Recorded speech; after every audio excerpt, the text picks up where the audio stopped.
Chapter 8 Getting Started. There's gold everywhere. Most people are not trained to see it. I wish I could say acquiring wealth was easy for me, but it wasn't. So, in response to the question, how do I start? I offer the thought process I go through on a day to day basis. It really is easy to find great deals, I promise you that. It's just like riding a bike. After a little wobbling, it's a piece of cake. But when it comes to money, it takes determination to get through the wobbling. That's a personal thing. To find million-dollar deals of a lifetime requires us to call on our financial genius. I believe that each of us has a financial genius within us. The problem is that our financial genius lies asleep, waiting to be called upon. It lies asleep because our culture has educated us into believing that the love of money is the root of all evil. It has encouraged us to learn a profession so we can work for money, but failed to teach us how to have money work for us. It taught us not to worry about our financial future because our company or the government would take care of us when our working days were over. However, it is our children, educated in the same school system, who will end up paying for this absence of financial education. The message is still to work hard, earn money, and spend it, and when we run short, we can always borrow more. Unfortunately, 90% of the Western world subscribes to the above dogma simply because it's easier to find a job and work for money. If you are not one of the masses, I offer you the following 10 steps to awaken your financial genius. I simply offer you these steps I have personally followed. If you don't want to follow some of them, great. If you don't, make up your own. Your financial genius is smart enough to develop its own list. While in Peru, I asked a gold miner of 45 years how he was so confident about finding a gold mine. He replied, "There's gold everywhere. Most people are not trained to see it." And I would say that is true. In real estate, I can go out in a day, come up with 4 or 5 great potential deals, while the average person will go out and find nothing, even looking in the same neighborhood. The reason is that they have not taken the time to develop their financial genius. I offer you the following 10 steps as a process to develop your God given powers over which only you have control. Number 1, find a reason greater than reality, the power of spirit. If you ask most people if they would like to be rich or financially free, they would say yes. But then reality sets in. The road seems too long with too many hills to climb. It's easier to just work for money and hand the excess over to your broker. I once met a young woman who had dreams of swimming for the U.S. Olympic team. The reality was that she had to get up every morning at 4 o'clock to swim for 3 hours before going to school. She did not party with her friends on Saturday night. She had to study and keep her grades up, just like everyone else. When I asked her what fueled her superhuman ambition and sacrifice, she simply said, "I do it for myself and the people I love. It's love that gets me over the hurdles and sacrifices." A reason or a purpose is a combination of wants and don't wants. When people ask me what my reason for wanting to be rich is, I tell them that it is a combination of deep emotional wants and don't wants. I will list a few. First, the don't wants, for they create the wants. I don't want to work all my life. I don't want what my parents aspired for, which was job security and a house in the suburbs. I don't like being an employee. I hated that my dad always missed my football games because he was so busy working on his career. I hated it when my dad worked hard all his life and the government took most of what he worked for at his death. He could not even pass on what he worked so hard for when he died. The rich don't do that. They work hard and pass it on to their children. Now the wants. I want to be free to travel the world and live in the lifestyle I love. I want to be young when I do this. I want to simply be free. I want control over my time and my life. I want money to work for me. Those are my deep-seated emotional reasons. What are yours? If they are not strong enough, then the reality of the road ahead may be greater than your reasons. I have lost money and been set back many times, but it was the deep emotional reasons that kept me standing up and going forward. I wanted to be free by age 40, but it took me until I was 47, with many learning experiences along the way. As I said, I wish I could say it was easy. It wasn't, but it wasn't that hard either. I've learned that without a strong reason or purpose, anything in life is hard. If you do not have a strong reason, there is no sense reading further. It will sound like too much work. Number 2, make daily choices, the power of choice. Choice is the main reason people want to live in a free country. We want the power to choose. Financially, with every dollar we get in our hands, we hold the power to choose our future, to be rich, poor, or middle class. Our spending habits reflect who we are. Poor people simply have poor spending habits. The benefit I had as a boy was that I loved playing Monopoly constantly. Nobody told me Monopoly was only for kids, so I just kept playing the game as an adult. I also had a rich dad who pointed out to me the difference between an asset and a liability. So a long time ago, as a little boy, I chose to be rich. And I knew that all I had to do was learn to acquire assets, real assets. My best friend Mike had an asset column handed to him, but he still had to choose to learn to keep it. Many rich families lose their assets in the next generation simply because there was no one trained to be a good steward over their assets. Most people choose not to be rich. For 90% of the population, being rich is too much of a hassle. So they invent sayings that go, I'm not interested in money, I'll never be rich, I don't have to worry, I'm still young. When I make some money, then I'll think about my future. My husband-wife handles the finances. The problem with those statements is that they rob the person who chooses to think such thoughts of two things. One is time, which is your most precious asset. The second is learning. Having no money should not be an excuse to not learn. But that is a choice we all make daily. The choice of what we do with our time, our money, and what we put in our heads. That is the power of choice. All of us have choice. I just choose to be rich, and I make that choice every day. Invest first in education. In reality, the only real asset you have is your mind, the most powerful tool we have dominion over. Each of us has the choice of what we put in our brain once we're old enough. You can watch TV, read golf magazines, or go to ceramics class, or a class on financial planning. You choose. Most people simply buy investments rather than first investing in learning about investing. A friend of mine recently had her apartment burglarized. The thieves took her electronics and left all the books. And we all have the same choice. 90% of the population buys TV sets and only about 10% buy business books. So what do? I go to seminars. I like it when they are at least 2 days long because I like to immerse myself in the subject. In 1973, I was watching this guy on TV who was advertising a 3-day seminar on how to buy real estate for nothing down. I spent $385 on that course, and it has made me at least $2 million, if not more. But more importantly, it bought me life. I don't have to work for the rest of my life because of that one course. I go to at least 2 such courses every year. I love CDs and audiobooks. The reason? I can easily review what I just heard. I was listening to an investor say something I completely disagreed with. Instead of becoming arrogant and critical, I simply listened to that 5-minute stretch at least 20 times, maybe more. But suddenly, by keeping my mind open, I understood why he said what he said. It was like magic. I felt like I had a window into the mind of one of the greatest investors of our time. I gained tremendous insight into the vast resources of his education and experience. The net result? I still have the old way I used to think. And I now have a new way of looking at the same problem or situation. I have 2 ways to analyze a problem or trend, and that is priceless. Today I often say, how would Donald Trump do this, or Warren Buffett, or George Soros? The only way I can access their vast mental power is to be humble enough to read or listen to what they have to say. Arrogant or critical people are often people with low self-esteem who are afraid of taking risks. That's because if you learn something new, you are then required to make mistakes in order to fully understand what you have learned. If you have read this far, arrogance is not one of your problems. Arrogant people rarely read or listen to experts. Why should they? They are the center of the universe. There are so many intelligent people who argue or defend when a new idea clashes with the way they think. In this case, their so-called intelligence combined with arrogance equals ignorance. Each of us know people who are highly educated or believe they are smart, but their balance sheet paints a different picture. A truly intelligent person welcomes new ideas, for new ideas can add to the synergy of other accumulated ideas. Listening is more important than talking. If that were not true, God would not have given us 2 ears and only 1 mouth. Too many people think with their mouth instead of listening in order to absorb new ideas and possibilities. They argue instead of asking questions. I take a long view on my wealth. I do not subscribe to the get-rich mentality most lottery players or casino gamblers have.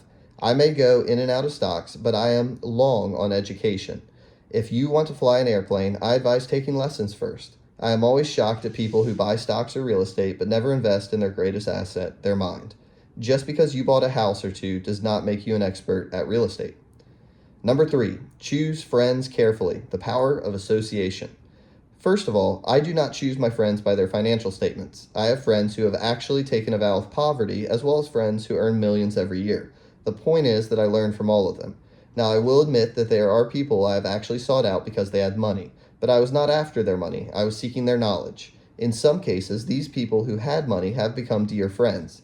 I've noticed that my friends with money talk about money. They don't do it to brag, they're just interested in the subject.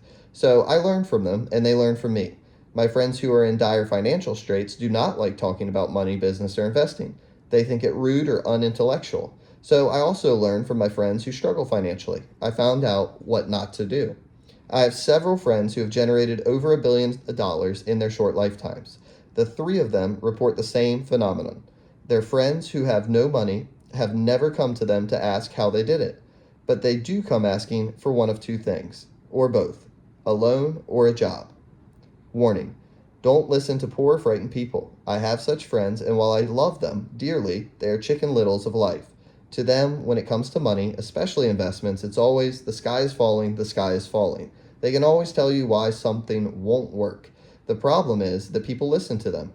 But people who blindly accept doom and gloom information are also chicken littles. As the old saying goes, birds of a feather flock together. If you watch business channels on TV, they often have a panel of so-called experts.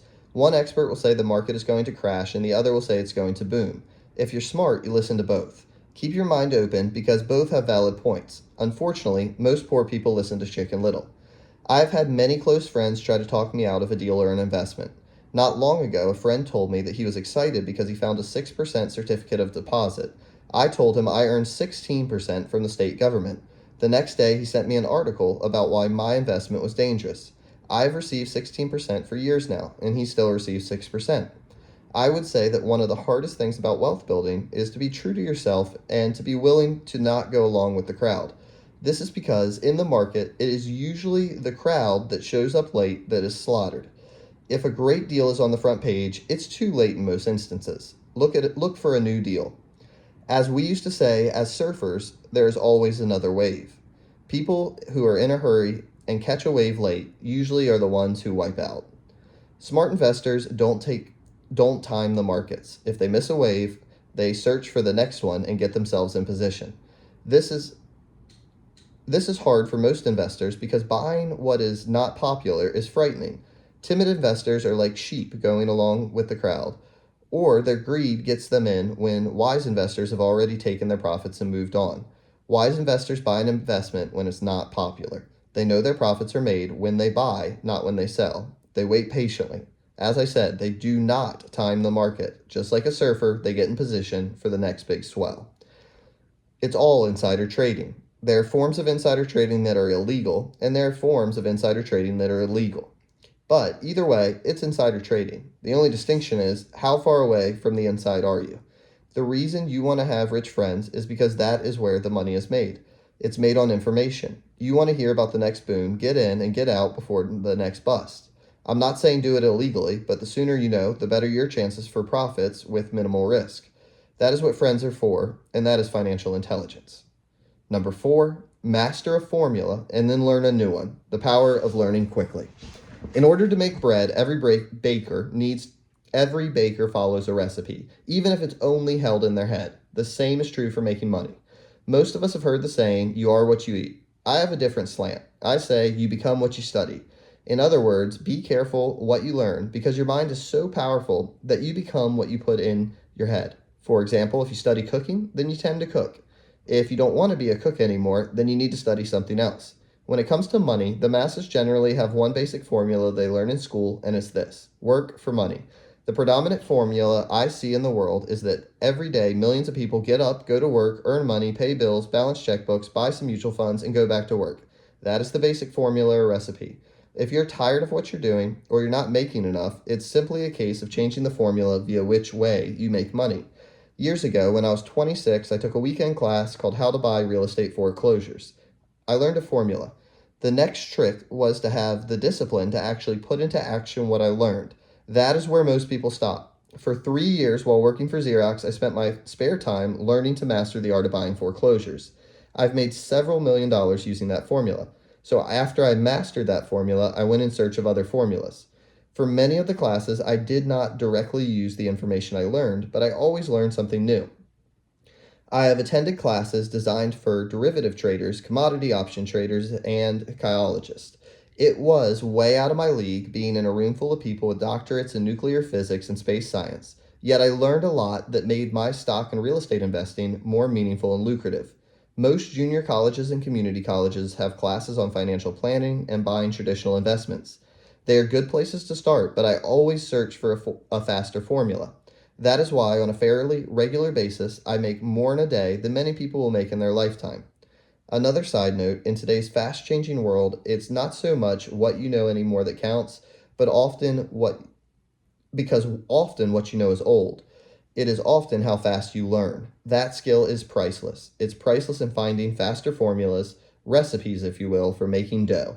Working hard for money is an old formula born in the day of cavemen. Number 5, pay yourself first, the power of self-discipline. If you cannot get control of yourself, do not try to get rich. It makes no sense to invest, make money, and blow it. It is the lack of self-discipline that causes most lottery winners to go broke soon after winning millions. It is the lack of self-discipline that causes people who get a raise to immediately go out and buy a new car or take a cruise. It is difficult to say which of the 10 steps is the most important, but of all the steps, this step is probably the most difficult to master if it is not already part of your makeup. I would venture to say that personal self-discipline is the number one delineating factor between the rich, the poor, and the middle class. Simply put, people who have low self-esteem and low tolerance for financial pressure can never be rich. As I have said, a lesson learned from my rich dad was that the world will push you around. The world pushes around people not because people are bullies, but because the individual lacks internal control and discipline. People who lack internal fortitude often become victims of those who have self-discipline. In the entrepreneur classes I teach, I constantly remind people to not focus on their product, service, or widget, but to focus on developing management skills. The 3 most important management skills necessary to start your own business are management of 1, cash flow, 2, people, 3, personal time. I would say the skills to manage these 3 apply to anything, not just entrepreneurs. The 3 matter in the way you live your life as an individual or as part of a family, a business, a charitable organization, a city, or a nation. Each of these skills is enhanced by the mastery of self-discipline. I do not take the saying, pay yourself first, lightly. The statement, pay yourself first, comes from George Clason's book, The Richest Man in Babylon. Millions of copies have been sold, but while millions of people freely repeat that powerful statement, few follow the advice. As I say, financial literacy allows one to read numbers, and numbers tell the story. By looking at a person's income statement and balance sheet, I can readily see if people who spout the words pay yourself first actually practice what they preach. A picture is worth 1,000 words. So let's review the financial statements of people who pay themselves first against someone who doesn't. Study the diagrams and see if you can pick up some distinctions. Again, it has to do with understanding cash flow, which tells the story. Most people look at the numbers and miss the story. Do you see it? The diagram reflects the actions of individuals who choose to pay themselves first. Each month, they allocate money to their asset column before they pay their monthly expenses. Although millions of people have read Clason's book and understand the words pay yourself first, in reality, they pay themselves last. Now I can hear the howls from those of you who sincerely believe in paying your bills first. And I can hear all the responsible people who pay their bills on time. I'm not saying be irresponsible and not pay your bills. All I'm saying is do what the book says, which is pay yourself first. And the previous diagram is the correct accounting picture of that action. If you can truly begin to understand the power of cash flow, you will soon realize what is wrong with the previous diagram, or why 90% of people work hard all their lives and still need government support like Social Security when they are no longer able to work. Kim and I have had many bookkeepers, accountants, and bankers who have had a major problem with this way of looking at it, pay yourself first. The reason is that these financial professionals actually do what the masses do. They pay themselves last. There have been times in my life, for whatever reason, cash flow was far less than my bills. I still paid myself first. My accountant and bookkeeper screamed in panic. They're going to come after you. The IRS is going to put you in jail. You're going to ruin your credit rating. They'll cut off the electricity. I still paid myself first. Why, you ask? Because that's what the story, The Richest Man in Babylon, was all about. The power of self-discipline and the power of internal fortitude. As my rich dad taught me the first month I worked for him, most people allow the world to push them around. A bill collector calls, and you pay or else. A sales clerk says, "Oh, just put it on your charge card." Your real estate agent tells you, "Go ahead, the government allows you a tax deduction on your home." That is what the book is really about, having the guts to go against the tide and get rich. You may not be weak, but when it comes to money, many people get wimpy. I am not saying be irresponsible. The reason I don't have high credit card debt and doodad debt is because I pay myself first. The reason I minimize my income is because I don't want to pay it to the government. That is why my income comes from my asset column through a Nevada corporation. If I work for money, the government takes it. Although I pay my bills last, I am financially astute enough to not get into tough financial situations. I don't like consumer debt. I actually have liabilities that are higher than 99% of the population, but I don't pay for them. Other people pay for my liabilities. They are called tenants. So rule number one in paying yourself first, don't get into consumer debt in the first place. Although I pay my bills last, I set it up to have only small unimportant bills that are due. When I occasionally come up short, I still pay myself first. I let the creditors and even the government scream. I like it when they get tough. Why? Because those guys do me a favor. They inspire me to go out and create more money. So I pay myself first, invest the money, and let the creditors yell. I generally pay them right away anyway. Kim and I have excellent credit. We just don't cave into pressure and spend our savings or liquidate stocks to pay for consumer debt. That is not too financially intelligent. To successfully pay yourself first, keep the following in mind. 1. Don't get into large debt positions that you have to pay for. Keep your expenses low. Build up assets first, then buy the big house or nice car. Being stuck in the rat race is not intelligent. 2. When you come up short, let the pressure build and don't dip into your savings or investments. Use the pressure to inspire your financial genius to come up with new ways of making more money and then pay your bills. You will have increased your ability to make more money as well as your financial intelligence. So many times I've gotten into financial hot water and used my brain to create more income while staunchly defending the assets in my asset column. My bookkeeper has screamed and dived for cover, but I was like a good soldier defending the fort assets. Poor people have poor habits. A common bad habit is innocently called dipping into savings. The rich know that savings are only used to create more money, not to pay bills. I know that sounds tough, but as I said, if you're not tough inside, the world will always push you around anyway. If you do not like financial pressure, then you find a formula that works for you. A good one is to cut expenses, put your money in the bank, pay more than your fair share in income tax, buy safe mutual funds, and take a vow of the average. But this violates the pay yourself first rule. The rule does not encourage self-sacrifice or financial abstinence. It doesn't mean pay yourself first and starve. Life was meant to be enjoyed. If you call your financial genius, you can have all the goodies of life, get rich, and pay bills. And that is financial intelligence. Number 6, pay your brokers well, the power of good advice. Sometimes I see people posting a sign in front of their house that says for sale by owner, or I see people on TV claiming to be discount brokers. My rich dad taught me to take the opposite approach. He believed in paying professionals well, and I have adopted that policy also. Today I have expensive attorneys, accountants, real estate brokers, and stockbrokers. Why? Because if,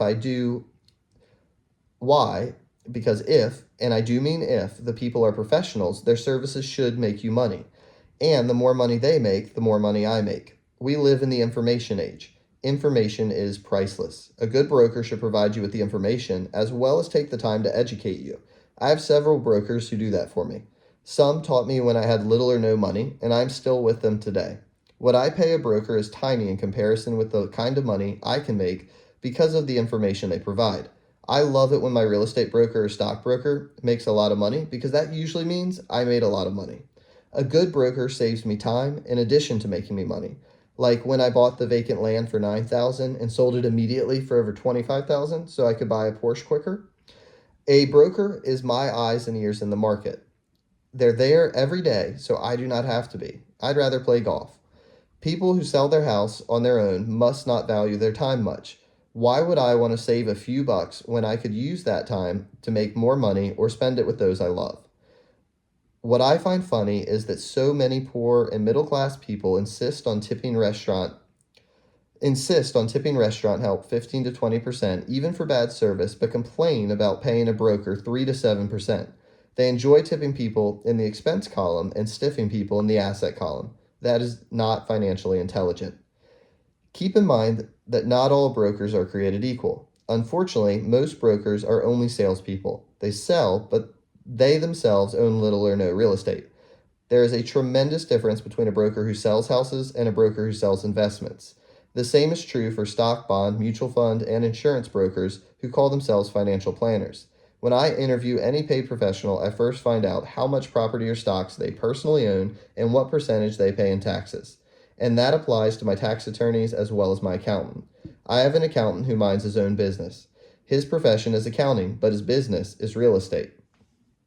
I used to have an accountant who was a small business accountant, but he had no real estate. I switched because we did not love the same business.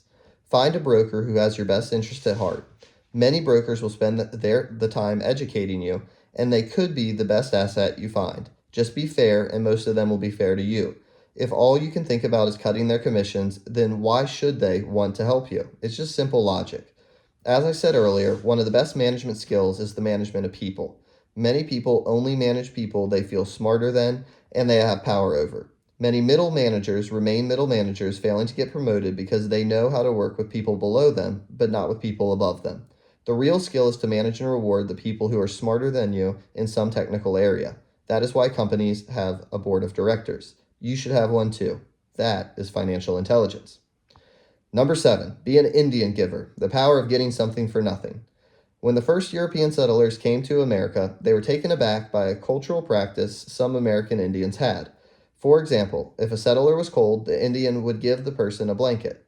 Mistaking it for a gift, the settler was often offended when the Indian asked for it back.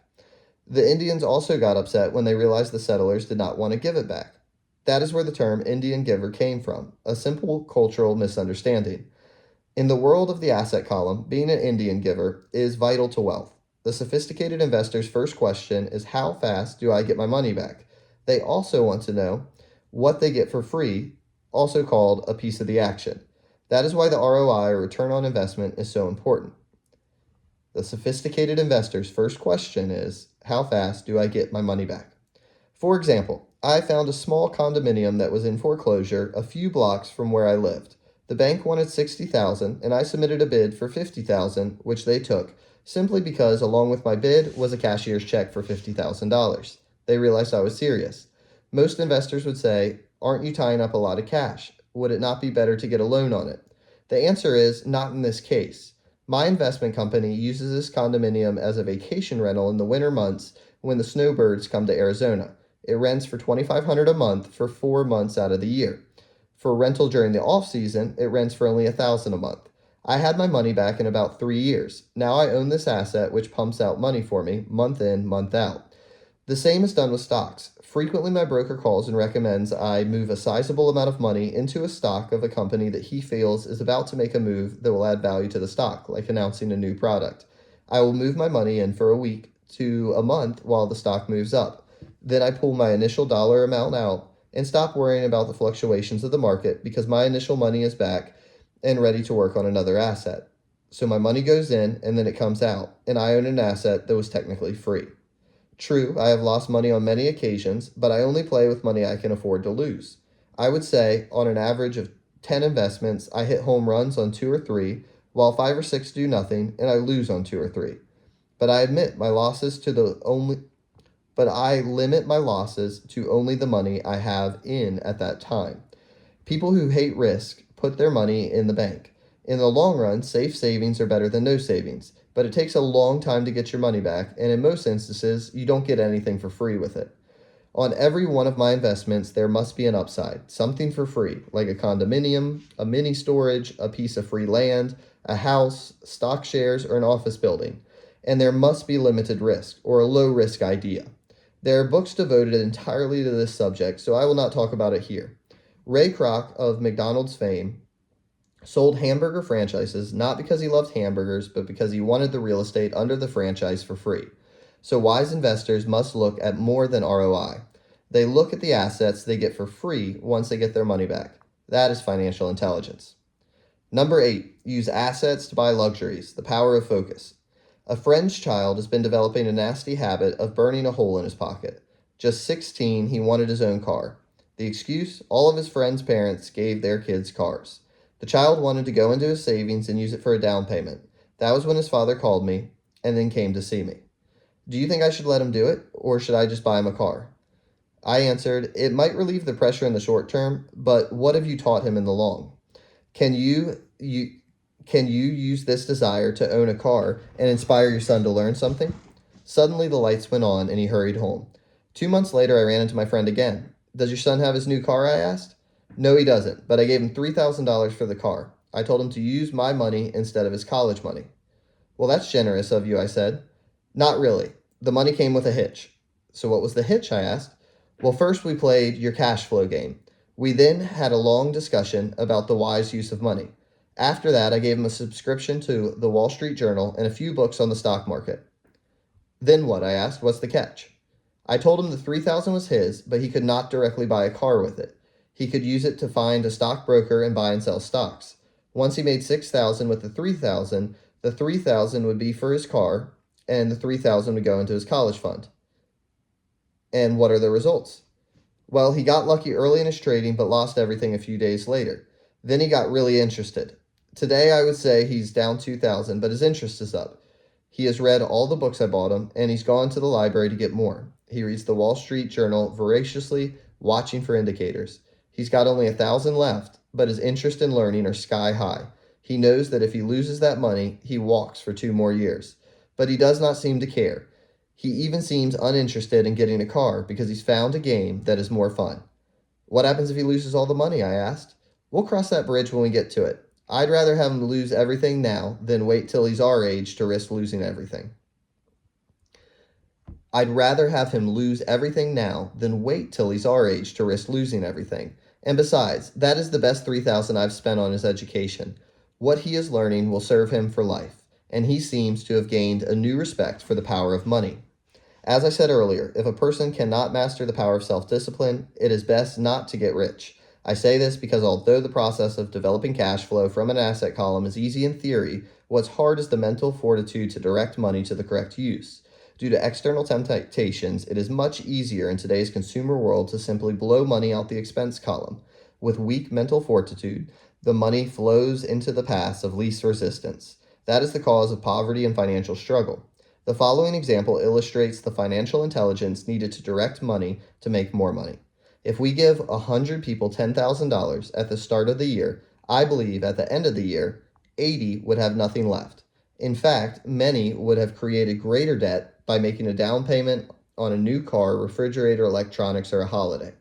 16 would have increased that 10,000 by 5 to 10%, and 4 would have increased it to 20,000 or into the millions. We go to school to learn a profession so we can work for money. It is my opinion that it's just as important to learn how to have money work for you. I love my luxuries as much as anyone else. The difference is I don't buy them on credit. It's the keep up with the Joneses trap. When I wanted to buy a Porsche, the easy road would have been to call my banker and get a loan. Instead of choosing to focus in the liability column, I chose to focus in the asset column. As a habit, I use my desire to consume to inspire and motivate my financial genius to invest. Too often today, we focus on borrowing money to get things we want instead of focusing on creating money. One is easier in the short term, but harder in the long term. It's a bad habit that we as individuals and as a nation have gotten into. Remember, the easy road often becomes hard, and the hard road often becomes easy. The earlier that you can train yourself and those you love to be masters of money, the better. Money is a powerful force. Unfortunately, people use the power of money against themselves. If your financial intelligence is low, money will run all over you. It'll be smarter than you. If money is smarter than you, you will work for it all your life. To be the master of money, you need to be smarter than it. Then money will do as it's told. It will obey you. Instead of being a slave to it, you will be the master of it. That is financial intelligence. Number 9, choose heroes, the power of myth. When I was a kid, I greatly admired Willie Mays, Hank Aaron, and Yogi Berra. They were my heroes, and I wanted to be just like them. I treasured their baseball cards. I knew their stats, the RBIs, the ERAs, their batting averages, how much they got paid, and how they came up from the minor leagues. As a 9-year-old kid, when I stepped up to bat or played first base or catcher, I wasn't me. I pretended I was a famous baseball player. It's one of the most powerful ways we learn, and we often lose that as adults. We lose our heroes. Today I watch young kids playing baseball. Today I watch young kids playing basketball near my home. On the court, they're not little Johnny. They're pretending to be their favorite basketball hero. Copying or emulating heroes is true power learning. I have new heroes as I grow older. I have golf heroes, and I can copy their swings and do my best to read everything I can about them. I also have heroes such as Donald Trump, Warren Buffett, Peter Lynch, George Soros, and Jim Rogers. I know their stats just like I knew the ERAs and RBIs of my childhood baseball heroes. I follow what Warren Buffett invests in, and I read anything I can about his point of view on the market and how he chooses stocks. And I read about Donald Trump, trying to find out how he negotiates and puts deals together.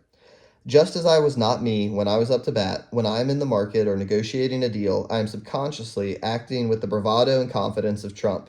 Or when analyzing a trend, I look at it as though Warren Buffett were doing it. By having heroes, we tap into a tremendous source of raw genius. But heroes do more than simply inspire us. Heroes make things look easy. Making it look easy convinces us to want to be just like them. If they can do it, so can I. When it comes to investing, too many people make it sound hard. Instead, find heroes who make it look easy. Number 10, teach and you shall receive. The power of giving. Both of my dads were teachers. My rich dad taught me a lesson I've carried all my life: the necessity of being charitable or giving. My educated dad gave me a lot of his time and knowledge, but almost never gave away money. He usually said that he would give when he had some extra money, but of course, there was rarely any extra. My rich dad gave money as well as education. He believed firmly in tithing. If you want something, you first need to give, he would always say. When he was short of money, he gave money to his church or to his favorite charity. If I could leave one single idea with you, it is that idea. Whenever you feel short or in need of something, give what you want first, and it will come back in buckets. That is true for money, a smile, love, or friendship. I know it is often the last thing a person may want to do, but it has always worked for me.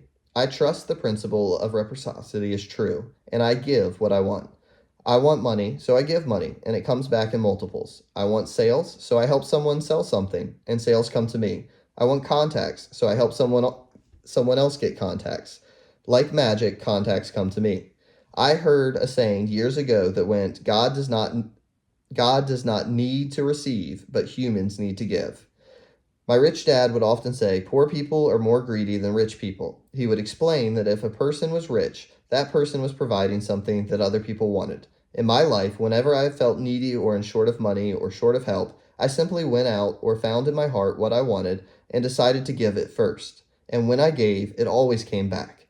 It reminds me of the story of the guy sitting with firewood in his arms on a cold, freezing night. He is yelling at the pot-bellied stove, when you give me some heat, then I'll put some wood in you. And when it comes to money, love, happiness, sales, contacts, all one needs is to remember to give first. Often, just the process of thinking of what I want and how I could give to someone else breaks free a torrent of bounty. Whenever I feel that people aren't smiling at me, I simply begin smiling and saying hello. Like magic, the next thing I know, I'm surrounded by smiling people. It is true that your world is only a mirror of you. So that's why I say, teach and you shall receive. I have found that the more I teach those who want to learn, the more I learn. If you want to learn about money, teach it to somebody else. A torrent of new ideas and finer distinctions will come in. There are times when I have given and nothing has come back, or what I have received is not what I wanted. But upon closer inspection and soul searching, I was often giving to receive in those instances instead of giving for the joy that giving itself brings. My dad taught teachers, and he became a master teacher. My rich dad always taught young people his way of doing business. In retrospect, it was their generosity with what they knew that made them smarter. There are powers in this world that are much smarter than we are. You can get there on your own, but it's easier with the help of the powers that be. You only need to be generous with what you have.